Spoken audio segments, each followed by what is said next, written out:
Hai guys, salam jumpa bersama saya Jody Cangkup.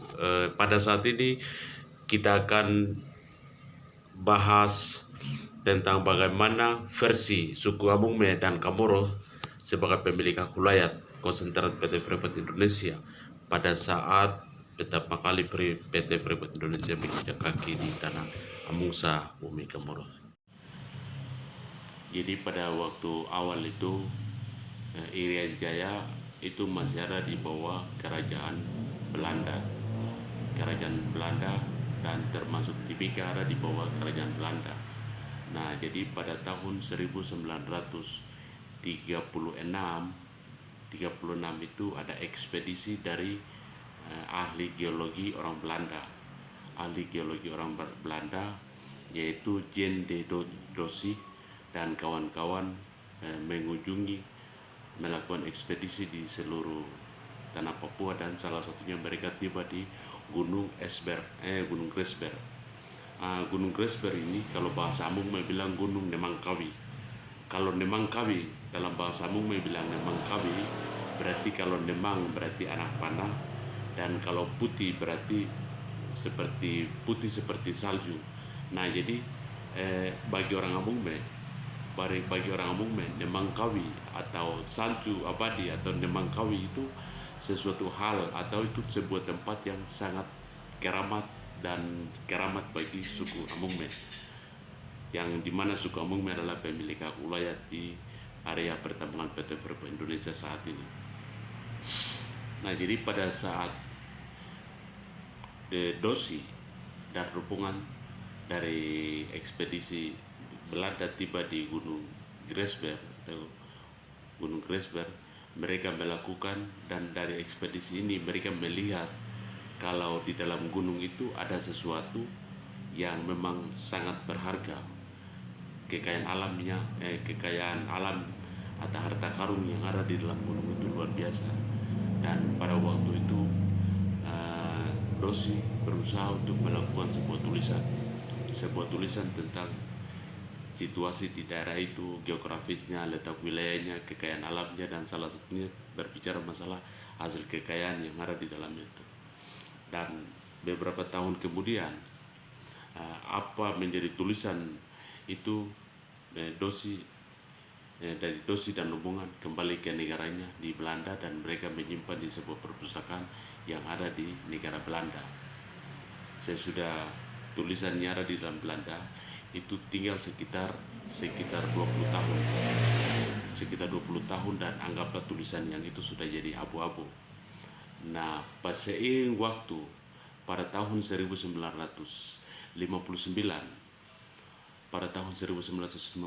itu dunia itu mulai digoncang karena sesudah berakhirnya Perang Dunia Kedua dan semua negara kena dampak pada Perang Dunia Kedua dan salah satunya negara Belanda, di mana negara Belanda masih pegang Irian Jaya pada Papua pada waktu itu. Dan begitu Belanda juga kena dampak, nah seiring situasi begitu berputar dan pada waktu itu Fidel Castro itu salah satu pengusaha terkenal yang ada di pengusaha terkenal pertambangan dan Fidel Castro menguasai di daerah Kuba. Dan semua perusahaan-perusahaan yang ada di Kuba itu dikuasai oleh Fidel Castro dan salah satunya Freeport Sulfur. Nah, pada saat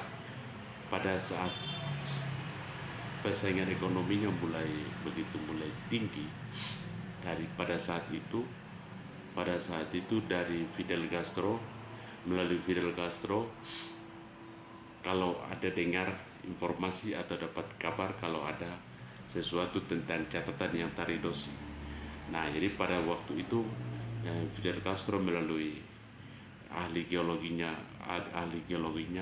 mengundang untuk adakan pertemuan dan di dalam pertemuan itu mereka bertemu dengan Verbes Wilson. Mereka melakukan pertemuan dengan Verbes Wilson dan begitu mereka berbicara, mereka diskusi, dan salah satu hal yang mereka fokus berbicara di dalam agenda itu adalah berbicara mengenai catatan Dorsey yang mengatakan kalau di bagian di Irian Jaya, di bagian Newfoundland Belanda itu ada sebuah gunung dengan harta kekayaan seperti ini dan menggambarkan itu. Nah, begitu saya sudah mendengarkan informasi itu, langsung respon balik cepat dari Amerika, tepatnya di New York, Amerika.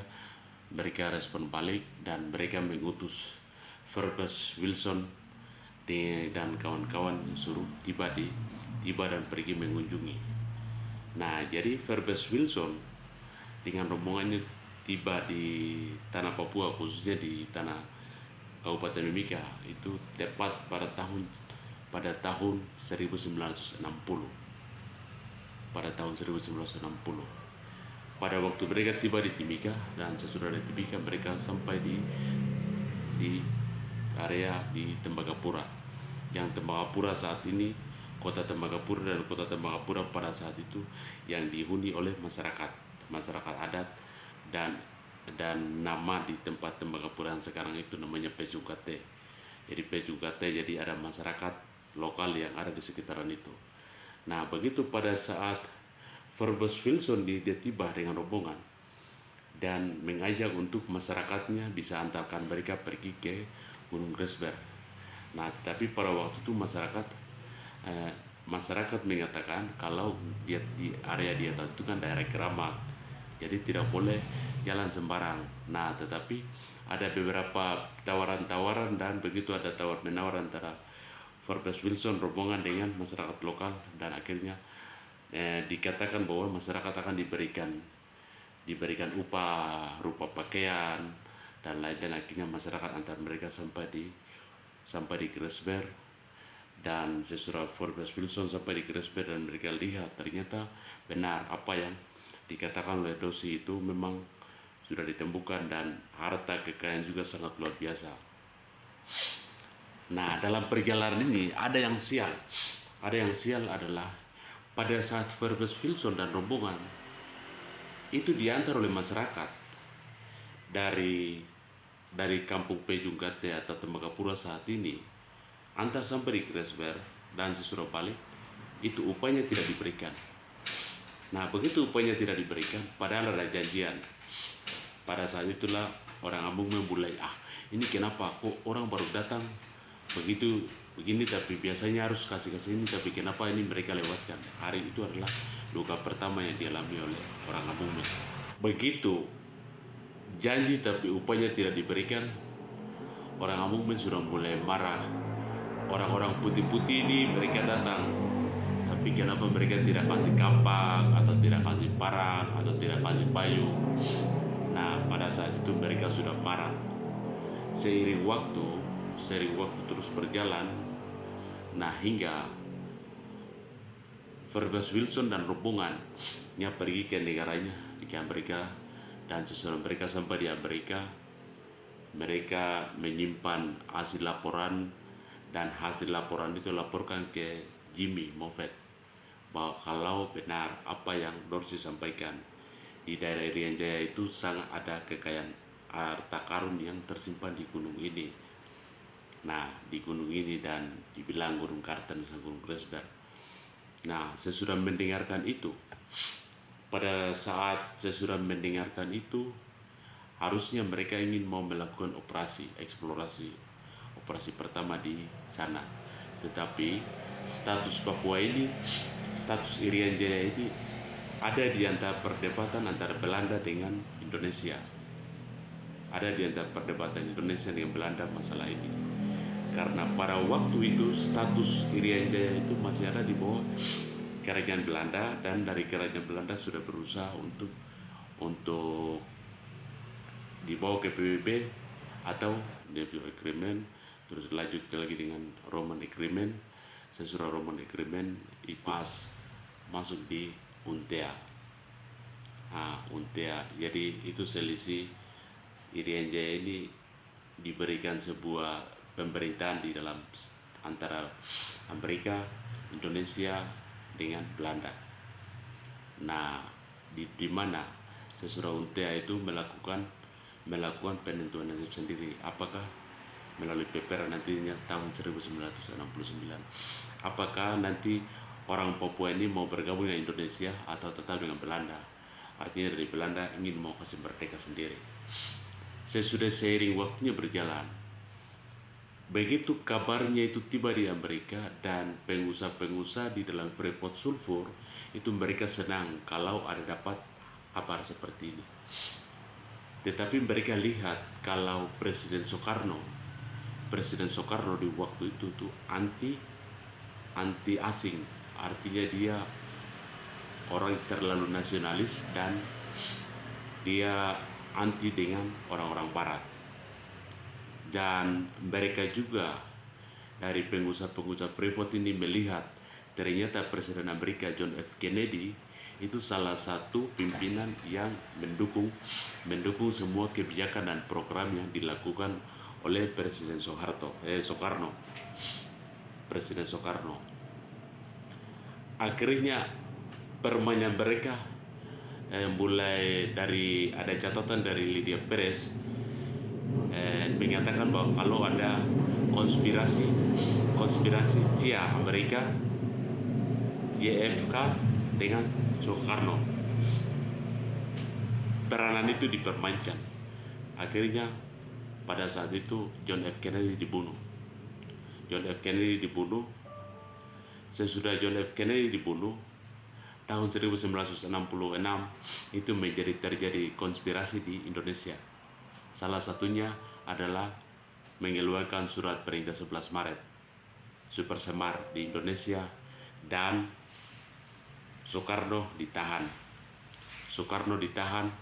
dan sesudah Soekarno ditahan, kontrak karya pertama tahun 1967 berlangsung di Tanah Mungsa Bumi Kamoro. Kesannya adalah kontrak karya pertama yang dilakukan oleh PT Freeport McMoran dengan pemerintah Indonesia adalah bagi suku Amungme itu ilegal. Dan suku Amungme sampai detik yang ada ini tidak pernah merasakan baik yang mereka rasakan sampai sekarang, tidak ada. Keterlibatan mereka di dalam kontrak karya juga tidak ada. Ketika masyarakat menuntut haknya mereka, wilayah mereka, tanah mereka, lingkungan mereka, semua dilihat oleh pemerintah Indonesia, dan Freeport Indonesia melihat apa yang dilakukan oleh orang pribumi atau orang Amungme Kamoro, di mana suku Kamoro ada di bagian pesisir dan orang Amungme ada di bagian lembah sampai sekitar gunung. Mereka menuntut apa yang menjadi hak yang dirusak atau dihancurkan oleh PT Freeport Indonesia. PT Freeport Indonesia dan pemerintah Indonesia selalu mencaplok atau mendoktrinkan bahwa yang melakukan perlawanan terhadap Freeport dengan pemerintah Indonesia adalah OPM atau istilahnya separatis atau pejuang Papua Merdeka. Hal itu adalah goresan duka untuk orang Amungme Kamoro yang kedua. Sesudah rombongannya Verbois Wilson tahun 1960, mereka memberikan luka yang pertama dan luka yang kedua. Kontrak karya Freeport dilakukan sepihak antara Freeport dengan mereka tanpa melibatkan orang Amungme dan Kamoro sebagai pemilik hak wilayah. Aksinya seperti apa, reaksi dan aksi seperti apa nanti kita bahas di channel berikut di topik yang sama. Harap untuk tetap ikuti dan like, share, dan komen. Shalom.